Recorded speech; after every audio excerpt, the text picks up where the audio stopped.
Sobriety gave me a fight. Now it's given me something else. Silence. This is the story of my dad. I watched him fall, and I watched him fight his way back through the fire. Not for the fame, not for attention, for his family, for his music, for the life he rebuilt. Still sober, still loud, still standing. Welcome to Louder Than My Demons. Season 2 begins now.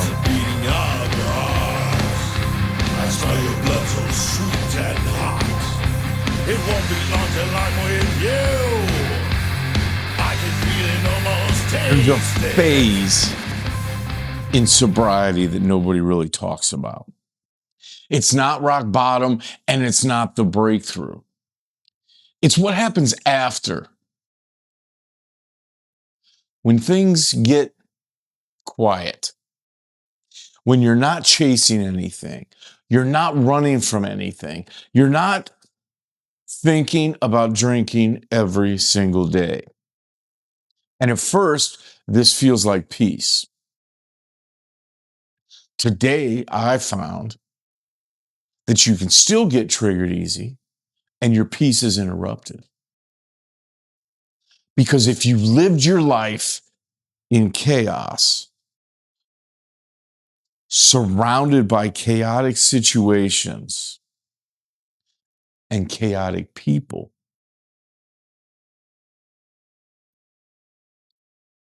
that quiet can feel strange. It can almost feel uncomfortable.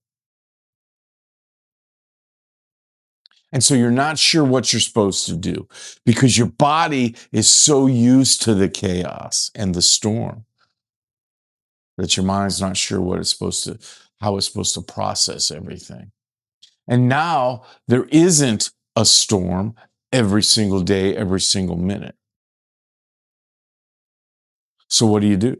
That's what the new question is. What do you do? When you're not fighting for your life anymore, what the fuck do you do? I'll talk about it more in the reckoning, but the other day I woke up and I said, what's going to happen when we finally have this trial and we finally put everything to bed? Because everything's not put to bed. No matter what you might think or might have heard or whatever, nothing is final. What's going to happen when I walk out of that courtroom that day?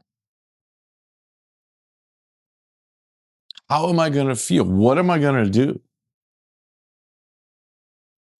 Will I be able to move on? Will I be able to regroup? I'm trying, but I still have days like today where I end up talking to my best friends, talking to Curran, talking to Stacy, talking to Joe. All three of them I talked to today because I miss people. I miss my old life. I don't miss the drinking. I don't miss doing cocaine. I don't miss waking up with a hangover. I don't miss being fat. But I do miss people and I miss things. What do I do? Let's talk about that in the reckoning.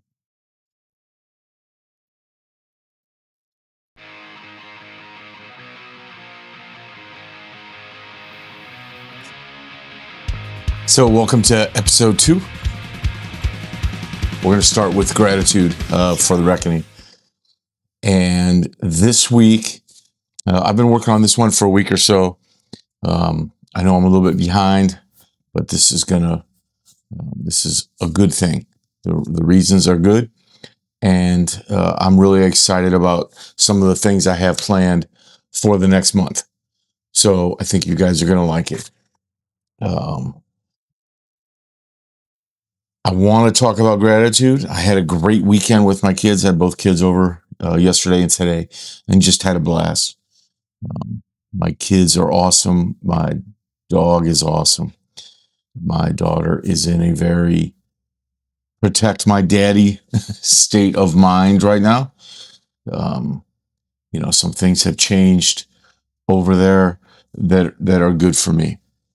And her mother and I are getting along very well right now. And I'm grateful for that.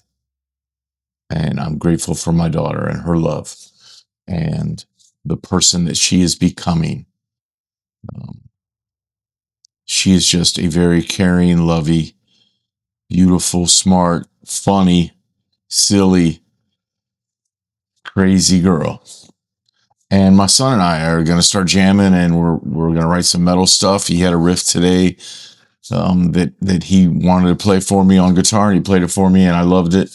And we already started forming it into a song, and we're going to take that and jam it this week. Plus, I've got a couple metal riffs.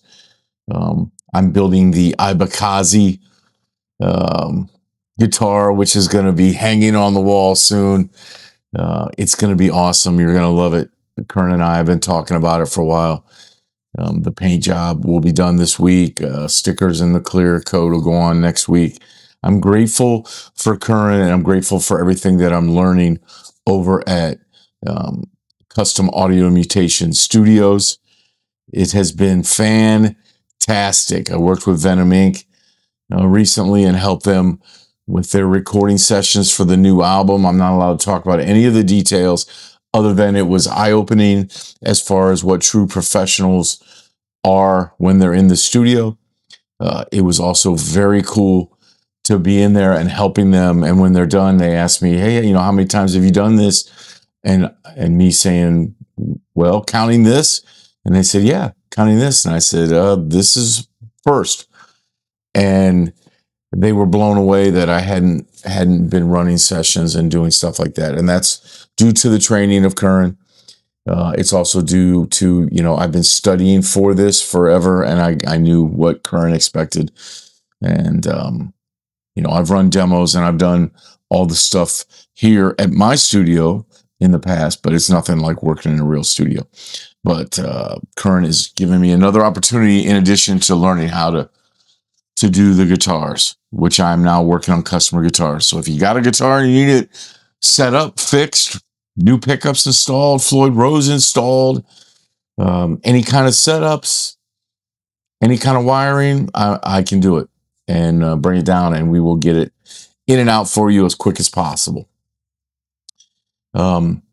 It's been an awesome opportunity. On top of that, when I am having struggle days, and they happen, and sometimes they happen because the morning I get triggered in the morning, or because I think about things in the morning. I can go in and I can talk to Curran, and he understands everything that I've been going through. He's heard both sides of the story, and he knows where he's lining up, and he chose that. He chose to back me and to remain my friend and to continue to remind me that I have more people behind me than I like to think. And he has been a fantastic employer, friend, brother.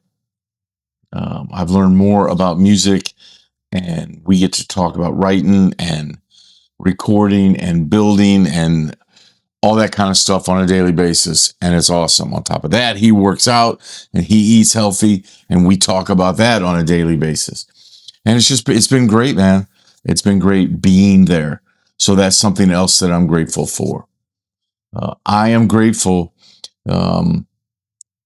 We played the Gunshine show Friday night, and I wasn't sure how many of my friends were going to show up because I didn't know if they knew Gunshine. I didn't know if they wanted to pay $20 to come see us play, not knowing who Gunshine was. I just didn't expect, more than 10. We have Misty and Gary, and they are loyal fans. And Misty actually told me Friday night that our band is her favorite band in Northeast Ohio. And that means a lot because they go to shows almost every weekend. So it just meant a lot to me. But I knew that they were going to be there, and I knew that that Billy and Kim would be there because they go to all our shows whenever they can. Kim's a true friend. Billy's a true friend, and they both enjoy our music apparently. So I knew that there'd be a few people, and some people had told me they were coming. They love Gunshine. Gunshine's a great up-and-coming band. I talked about them in the first episode. They put on a hell of a show. They did a great job Friday night. I know that it wasn't as big as some of the other shows they've played, but I mean, there was 100 people there throughout the night, from what I was told. But there had to be 35 people that showed up just to see the Corruption. And that made my heart feel good. And it made my head feel good. It let me know people are still behind me. It let me know two things. They don't believe what's been said about me and what I've been charged with and what I've been dealing with. They don't believe that. Two, they look at it as if that was my worst moment, with everything that I've done since then to change my life and to change my perspective on life and my sobriety, which is approaching 500 days in the next few weeks. They were not going to hold whatever might have happened, whether they know or not, or whether they believe or not. They're not letting that affect their long-term belief in me. It was awesome. It was awesome. Now, the only thing that sucks, and if you're a Corruption fan and you come to a show from now on, come up front. I have to do a better job of getting people to come up front as we play, because there was at least 75 people in the venue, if not 100, when we played. And yet you see the videos and the pictures and you don't see anybody, because the first, what would be maybe 5 rows, are empty. Everybody stays to the back. They don't want to be up front. They don't want to be, I don't know if you get embarrassed or what's going on. But in between songs, it was like incredible. When we played Heartache, the first time we hit the chorus, you could hear people screaming because of the chorus. It's so catchy. You're going to love it. It was good. We couldn't move. There was no room to move. We had to play in front of Gunshine's equipment. Next time, we definitely bring my stage extensions that I have. I should have brought them. I didn't think about it. I built some amazing stage extensions for situations like that, and I didn't bring them. So next time we bring those. However, the band was on point. And I will just say this: Jericho, Fuego, MB, my boys have put the work in this year, especially since the birthday show was a good show, but wasn't where we knew we were capable of. Since then, every show has been awesome. Every rehearsal has been awesome. They're putting the work in. They're showing up, putting in the effort, putting the love that they have. So we are ready to take this on the road. And that's my goal this year. Kern and I have talked about, he calls it satellite touring. And so we are going to put some dates together where we go to Columbus and Cincinnati, Dayton, Toledo, Detroit, Pittsburgh, Youngstown, Erie, as far away as into Philadelphia and Jersey, where I know for a fact we have fans in both cities. Not to mention Toledo, Detroit, now Chicago. I've got some people up there that I've become very close with, that love our band as well. So we will be doing some stuff, probably some 3-day weekends where we go to Detroit, Chicago, go up and see the guys from Punk and the Corn, up in Iowa and get a show, opening a punk show up there. Go into Milwaukee when we go to Chicago. Go into Indiana, Indianapolis, or wherever else we can go. Down into Kentucky, over into West Virginia. We're going to start by doing that a couple times a year. And we're going to build up the same clubs, find people, meet them, befriend them, so that when we come back next time, they come with us and bring 5 people. And next thing you know, we got 25, 30 people in each of these little cities that will come to see us. And then in a year or two, we can go there and go on a tour. We can book 10 of those shows in a 2-week period, or we can book all of those locations in a month and go out and do some touring. That's my goal. I don't care how old I am. I have decided that people like my band. I have to stop poo-pooing that, and I have to start embracing the fact that we write hits, whether anybody cares or not. When they show up to see us, they like us. I had a woman come up to me after the show Friday, and she loved our band. I had a kid come up to me after the show Friday and ask me, "Hey, could I get a pic? You know, uh, I really liked your band, and I'm trying to collect pics from the bands that I go to." And I said, "Yeah, of course, man." And I gave him one of my custom pics and talked to him for a little bit and talked to his father, or I think it was his father, talked to his father a little bit. And they were very positive about our band and very, very, very cool. These are the things that I would have said, "Oh yeah, but last year I wouldn't have realized just how cool that is, and maybe I wouldn't have been as grateful as I am now." I don't know. Maybe right now Cleveland is not the place for us to play because of everything going on and my ex running her mouth.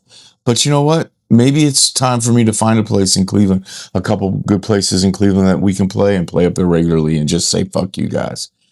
We don't care," because nobody in Akron cares. Nobody in the others in other cities that we're going to be talking about, they don't care either. They know what kind of person I am, and they know what I've done. This podcast being part of that, my sobriety being the main part of that, and people see that, yeah, maybe somebody made a mistake, or maybe they were caught up in something that they didn't have any control over, and it got away from them, and they got into some trouble. But here they are, trying to make things right. I pled guilty to the charges, even though I didn't do it. I pled guilty to it to end it and put it away. And that wasn't enough. And so it's amazing what's going on. And a lot of you know what's going on because I've talked to you privately. But who knows? Who knows where that's going to go? It doesn't matter. It doesn't matter because I'm okay having pled on the plea deal, taken the plea deal in order to put things behind me. Whether that was enough for my ex-wife or not, I don't give a fuck. But I think that there might be a can of worms that was opened that her and her lawyer didn't want to open, or they're going to find out soon that they didn't want to open it. And it's too far along now, and I have a feeling things are going to look a little different in about a year. It's going to take a while, but in about a year. So I am grateful for all of those things. I am so grateful for my band. And wait until you hear 3 Chords in a Cloud of Rust, our next album. Kern and I are laying out a plan for it right now. And the guys and I are going to sit down and start working on stuff. I've got some new songs written. I've got 2 ballads. One is a very Zeppelin-y, one which you guys heard. I played it for you guys, called Not You, Not Today. Or Not You, Not Again. Another one is one I'm working on right now, that I'm just finishing up some of the lyrics. But MB and I are going to sit down and work it out soon. And it is called Room with a View. And it has been very helpful with closure. the last couple of weeks writing that song. Very, very. We've also got Better Than You. The new version of Better Than You is badass punk and roll song. The new version of Pray, which I'm going to play a little bit of it for you today. Some of the the new riff I wrote for it and everything. It's going to be a little bit more Velvet Revolver than it was metal before. I feel it's going to be more like that. The new song, Straight Edge, we played it for the first time live last week. And my buddy Michael D, who has sang on both albums and will sing on the third album as well, almost stormed the stage to tell me that it was a badass fucking rock and roll song. He liked it so much. That made me feel good. That was the first time we played it live. Red Line, In Rock We Trust. These are all songs that will be on the new album. The Sacrifice, we're reworking that, will be on the new album. I'm thinking now we're going to do a full length and we're going to have 8 to 10 songs. And we're just going to make it a badass album. And then we can start working on Zeppelin 4. So I am thankful for all this stuff. I am thankful for Stacy and Joe. As always, Joe and I talk. He lives here with me now. And him and I talk on a regular basis about what's going on in our lives. And we don't pull punches on each other. And we talk and we let each other know what we think. You know, you should do this or you should do that. Or what if you did this? Or what if, what about this? I got your back, bro. Don't worry about it. I love having him around. I love being able to talk music with him anytime that I want. I think he looked at me a little strange today. I'm working on a new project.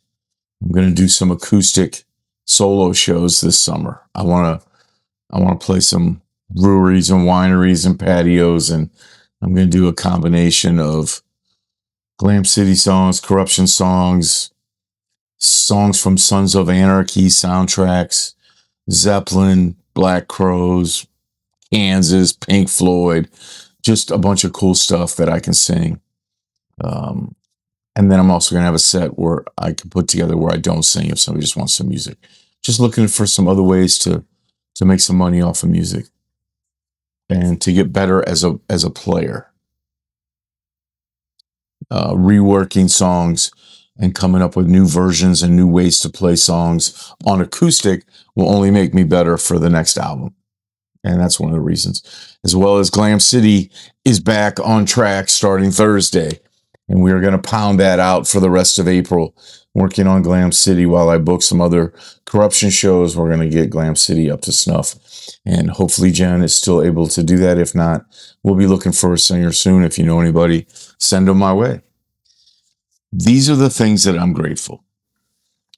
And right now, in my life, things feel steady. Not perfect, but steady. There are moments of real peace. I had one tonight at my AA meeting where a gentleman was doing a mini lead and he talked about how he turned his life over to God 32 years or 39 years ago. And he's been sober ever since. And how the minute he turned it over to God, how he never had a problem not drinking again. And I have felt the same way. I have not had many problems. You guys have heard about a couple of them, but I haven't had many nights where I've thought about drinking. And I know that it's because I involved, God in my life. And because I created the 5 S's by accident or stumbled across the 5 S's. And because I have done these things, But tonight, when he said that, I thought about this weekend. And I thought about the show Friday and all the people showing up to see us and how good that made me feel and how nice it was to be there before and after with all these people who were there to support me and support my band and support the guys and how the guys have worked so hard to make the band better.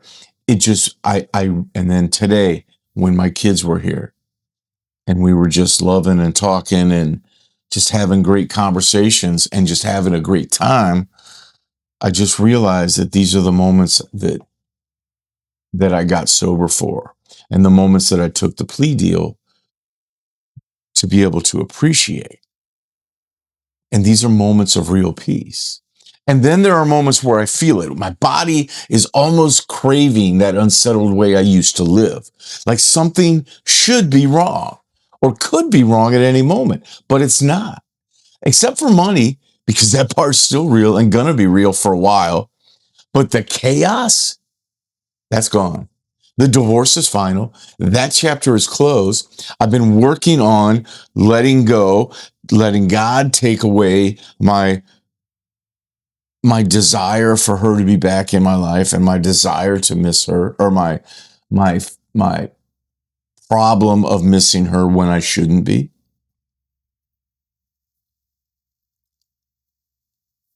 I feel like I'm ready to be with somebody else if the right person is there.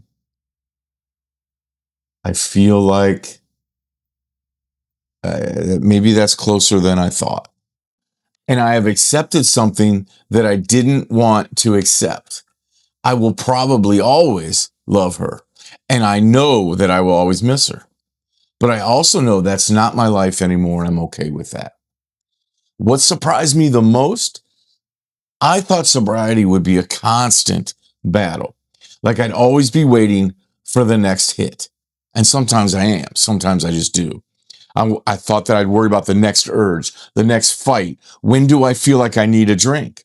But it doesn't come like that to me. It feels like something I have to respect, something I have to stay disciplined in, but not something I have to fight every single day. And there's something I've started to understand as a result. Your nervous system doesn't chase peace. It chases what's familiar. And for a long time, chaos and chaotic people was familiar to me. Problems, pressure, urgency. So when things get quiet, my body doesn't always relax. And sometimes it starts looking for something that's wrong. And sometimes it starts looking for what I felt in the chaos. It's begging me, bring her back, bring it back. Why don't we feel like that anymore? Also, when I was first dealing with all the legal issues, that was chaotic in my head. And sometimes, because right now I'm not dealing with anything, I'm just waiting to see what happens. I think that I should be more nervous about things than I am, but I'm not, because there's nothing that I can do right now about anything. The only thing I have to worry about right now is making enough money that I can afford to not have to get a normal. I think of Chris Farley every time I do that. Normal. I don't smell right. I don't have good hygiene. I don't know if you remember that from Saturday Night Live, but I don't want to have to get a normal job again. I want to work at the studio. So I'm going to do some gig work, and I'm going to do some other things like that and hustle. I'll probably bartend 1 or 2 days a week, or be a server or something. I'm looking into some other things. That's one of the reasons I want to start the acoustic set and make a little bit extra money. There's always the chance that Jen and I revisit our acoustic idea of Hull, yeah. But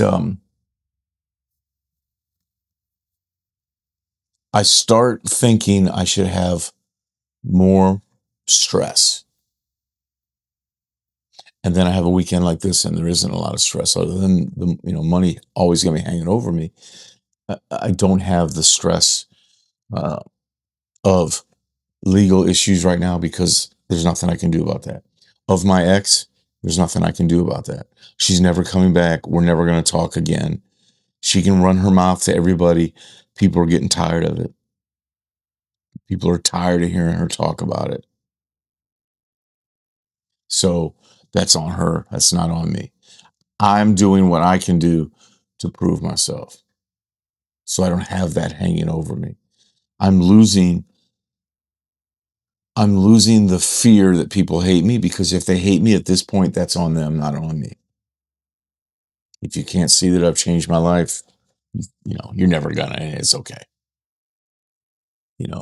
Sometimes it starts looking for something that's not.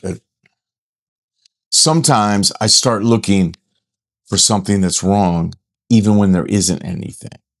And there's a phase in between sobriety that nobody really explains, where things don't feel intense anymore. Not bad, just not loud.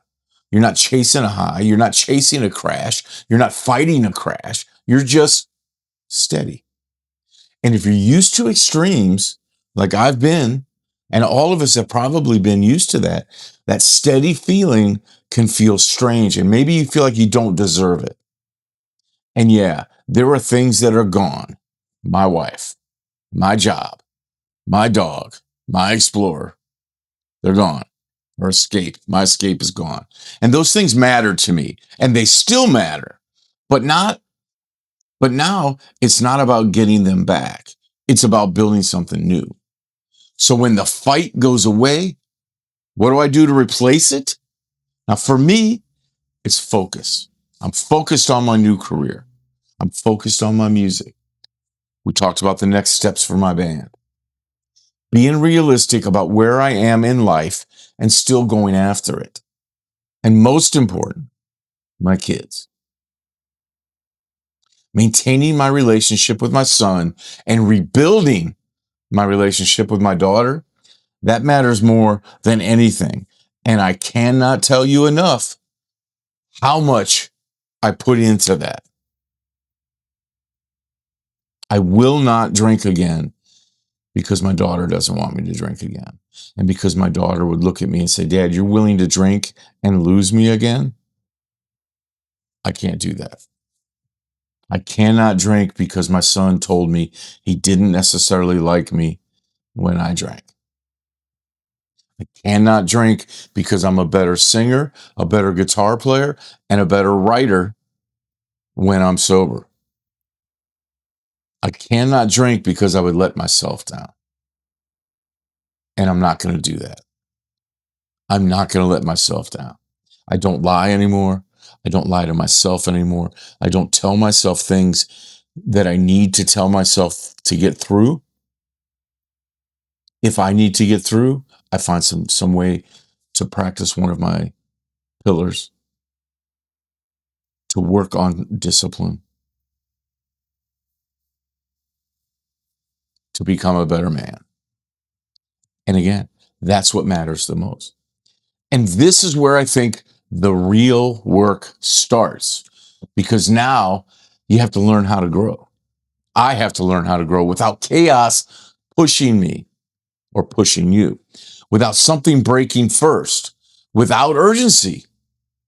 You have to choose it.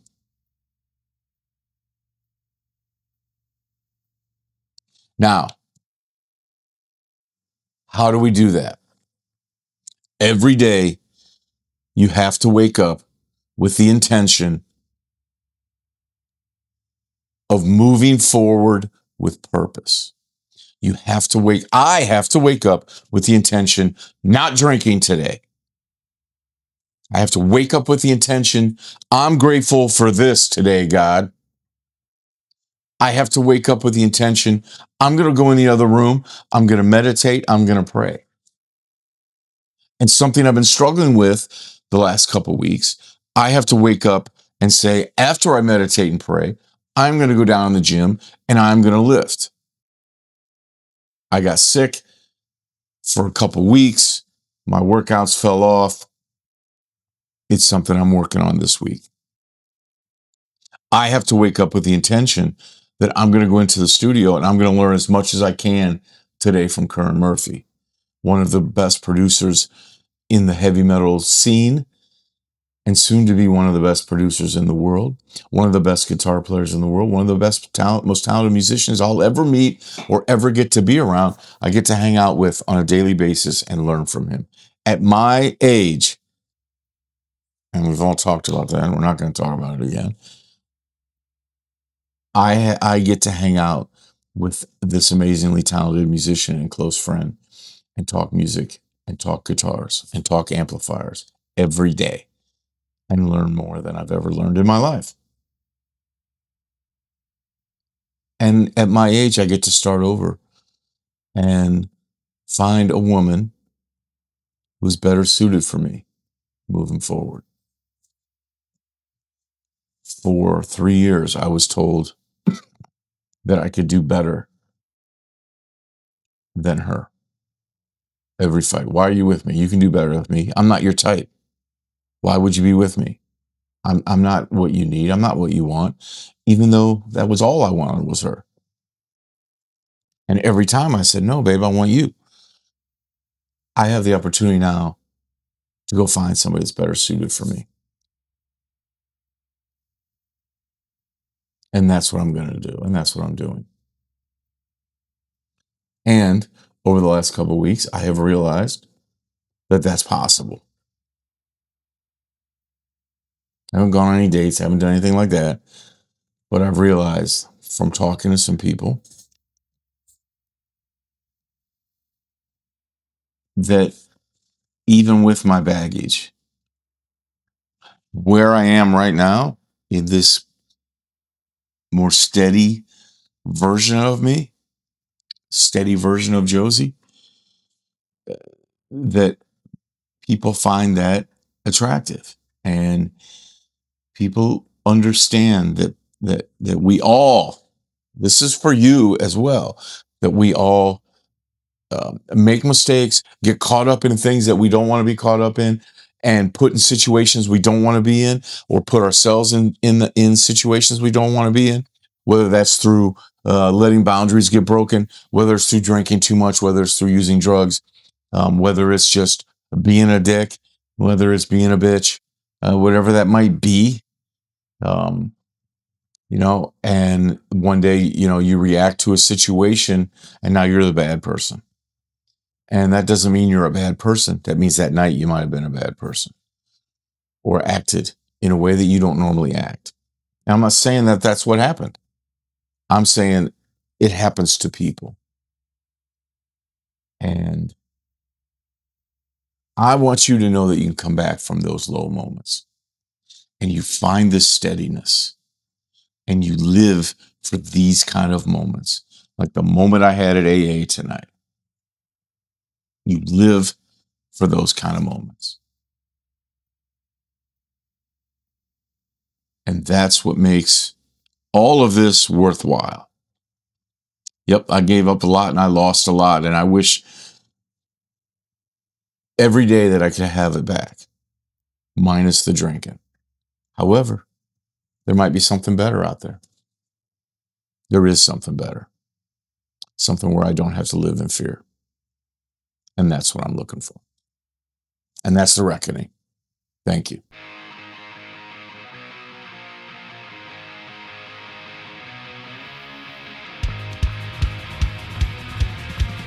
Welcome to the Guitar Tales, brought to you by Detained Records, Voices of the Underground. I recently had the chance to sit on a band called Venom Inc's recording sessions. And what stood out to me wasn't technical or how good they were. It was their mindset. The guys didn't walk in with everything finished. They walked in with ideas and they built songs together. They jammed. They listened to each other. And yeah, there was leadership. There was direction, but it wasn't rigid. It was alive. And I immediately thought, you know what? We're doing that. On our next album, for our next record, we're bringing that into our process. I'm going to get us in a room. We're going to jam the songs and see what comes out of them. See if we can make some of those songs better. Even songs that are already written that we've been playing out for a couple years. We're going to tear them apart and make sure that they're the best that they can be. We just did that with a song called Sacrifice. And I'm going to play you a song in the Beyond Our Songs called Pray that I believe that I played for you last season. And I revamped it because it could be better. And something I learned from Nikki Sixx, and I also learned from watching Venom Inc. They were doing songs that were already written, recorded, and released. They did a couple songs where they were already done, and they brought them back, and they said, "Hey, what can we do that's a little different? Maybe make the song better." And I thought that takes balls and it takes guts. And Nikki Sixx had said, "Hey, I don't care how far along in the process a song is. If I feel we can make it better by tearing it up and blowing it apart, then I'm going to do that." Now, one of the times I've done that was on a song called "I Am Rock." When we first played that, it was way different than it ended up being on the album. I didn't like it before, didn't like the guitar riff, didn't like a lot of it, and took it, kept the words, set the words off to the side, kept a couple pieces of the song, revamped it, rewrote it, brought it to the guys, and everybody loved it, and it works. So I know that this is something that can help. And watching these talented, versatile musicians who were veterans of the music business not be afraid to take a chance with something that was already out there, just inspired me. And it's a great opportunity I get by working at Custom Audio Mutation Studios with Curran, is to be around people like this and to get inspired for my own music. So that's the Guitar Tales this week, brought to you by Detain Records, Voices of the Underground. Stick around for Detain Records to come out in 2026. Thanks. Have a great day. I don't like that. I'll see another ending. That's Guitar Tales, brought to you by Detain Records. Keep your eyes out. That's Guitar Tales, brought to you by Detain Records. Keep your eyes open for Detain Records this year, 2026.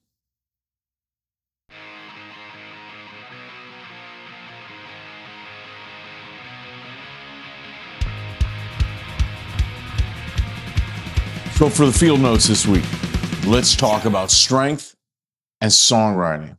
I feel both of these are very much vital to what we're talking about today. And that's because strength isn't just about pushing through the chaos. Curran and I had a conversation today because I've been struggling with my workouts the past month or so since I was sick, trying to get back into them. And I'm feeling pretty down about it. And we were talking about it, and he made a great point.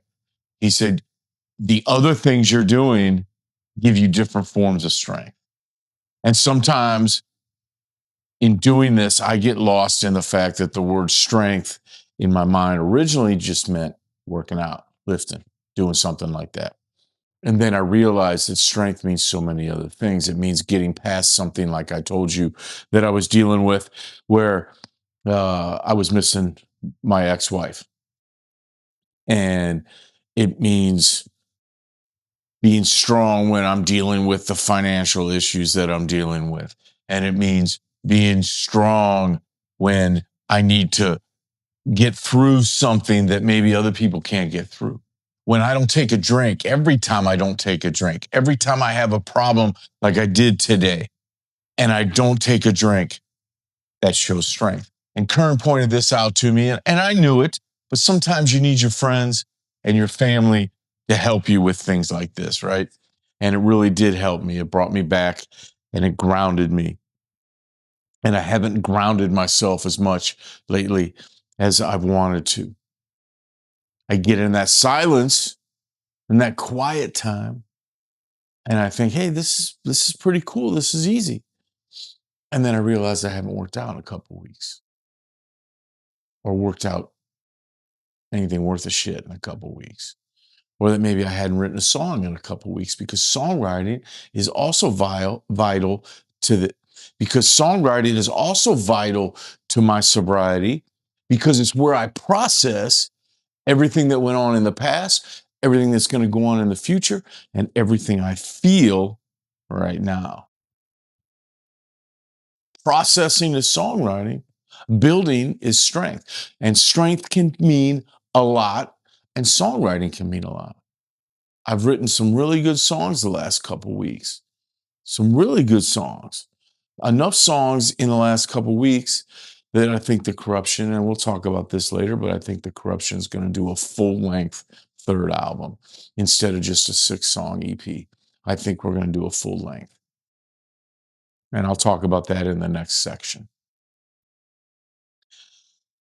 Strength and songwriting help me build and help me process.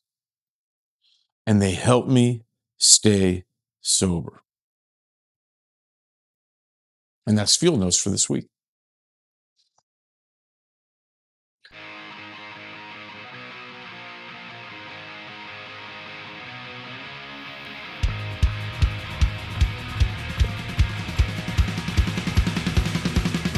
Okay, so for Beyond the Songs this week, I'm going to do it a little bit different.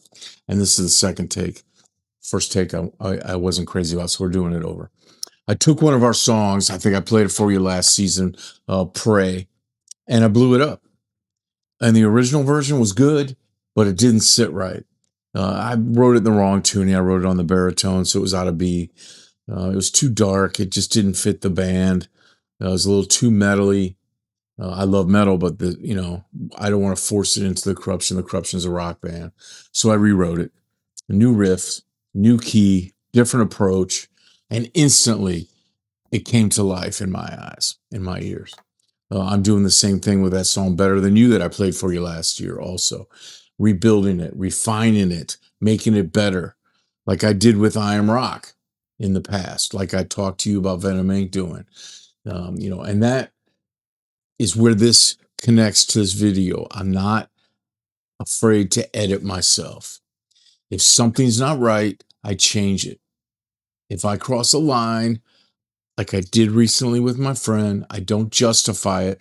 I correct it going forward. And I add it to the list. That doesn't happen again. If a song is good, but not great, I'll tear it apart and rebuild it. And now I live my life the same way. And what I did with this song, and I'm not going to play the whole song for you. I'm just going to play you a couple of the pieces, and I'm not going to sing any of it. I'm still working some of the melodies out vocally, and I don't want to put something out there that I don't feel is my best stuff. But I took it from writing it on the baritone in that low B tuning, and I put it into a drop D situation. We needed a couple more drop D songs to go with Redline, and rewrote the riff, changed it, made it less metal, more rock, little groove, kind of a Velvet Revolver feel to it. I kept the chorus similar progression because I really liked the chorus, and that was the reason I didn't throw the song away, was because I liked the chorus and I liked the lyrics. So I'm still working the melody and all that kind of stuff out. But I came up with a riff. I was just goofing around. I played for, I don't know, one night I played for about 3 hours just messing around with different riffs, and I really finally came into one that I really dig. It sounds great on acoustic and great on electric.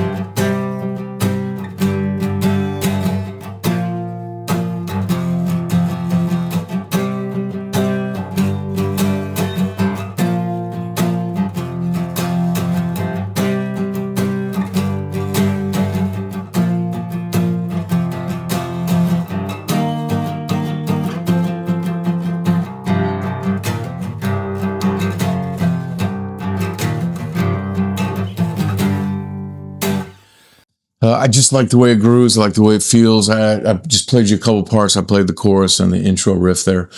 I think it'll fit way better with Redline and with Straight Edge Superstar and with the direction of the new album's going.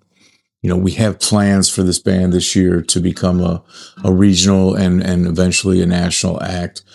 We're never going to get famous. We're never going to be making tons of money, but I would like to be able to start touring and start playing other cities and kind of build a following. I know I have a lot to deal with on a personal level, but playing shows helps. And I'm looking forward to it. So that's a little bit of Pray. I will do a full version of it when it's done, when the guys have it, as we go in and start demoing and stuff like that this year.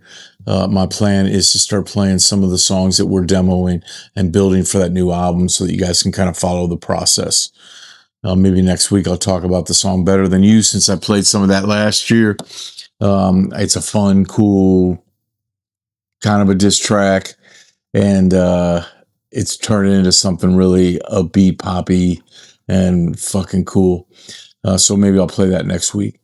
But, Pray just fit this week because this entire episode is about rebuilding, building, creativity. We've talked about how other professional bands are doing it, talk about how we're going to do it in the future, talk about how I'm doing it in my life. So let's pray. Appreciate it. Hope you guys liked it.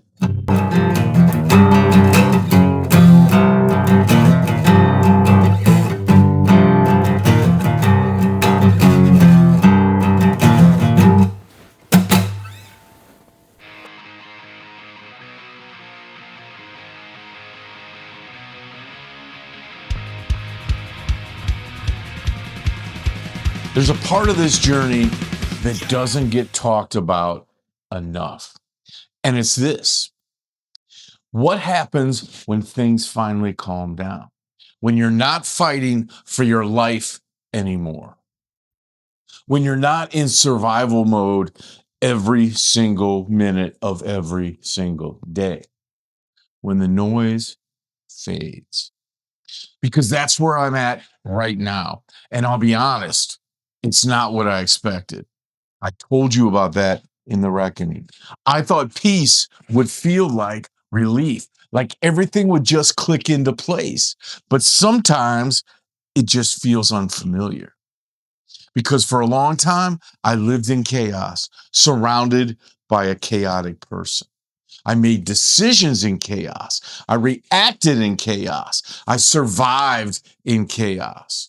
So when that was gone, there's a space there. And you have to decide what to do with it. And that's the shift. Sobriety gives you space, but it doesn't tell you how to use it. That's on you. For me, that means building my career, building my music, building my relationships and new relationships, building myself, rebuilding my relationship with my daughter, not perfectly, but intentionally. It also means being honest about what I've lost, about what I still carry, about the things that I can't fix and the things that I can. And maybe the biggest realization is this. I'm not trying to go back. I'm not trying to rebuild what was. I'm building something new, something different, something better. And I'm doing it the same way I'm doing my music. If something isn't right, I change it. If something can be better, I improve it. If I cross a line, I correct it. No hesitation, no excuses, because I've learned something through all of this. Growth doesn't always come from pain. Sometimes it comes from discipline. Sometimes it comes from awareness. Am I the red flag? Sometimes. And sometimes it just comes from choosing to be better, even when nothing and no one is forcing you to. And that is where I am now.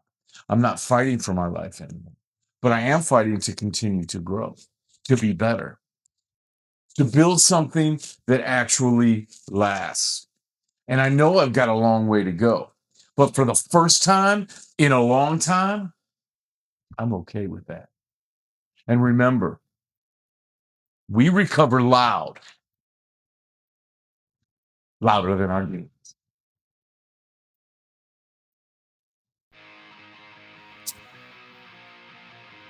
Hey, Unbroken. This is Vincent.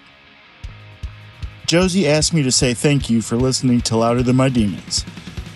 If this episode meant something to you, please feel free to hit subscribe, share it with someone who needs it, and we'll see you next week. All right, here's Josie. There's a part of this journey I haven't fully told yet, and I think it's time. Because everything I've talked about, the chaos, the drinking, the decisions, the rebuilding, it didn't just start a year ago. It goes back a long way. Through my life, through my career, through the choices I made when I didn't even realize where they were leading. And I think if I'm going to do this the right way, if I'm going to be honest, then I need to tell that story. Not the polished version, but the real one. So in the next episode, episode 17, we're going deeper. Where it started, what it looked like, and how it built into everything that followed. Not the story of December 27th, just some of the story of Josie. And remember, we recover louder than our demons.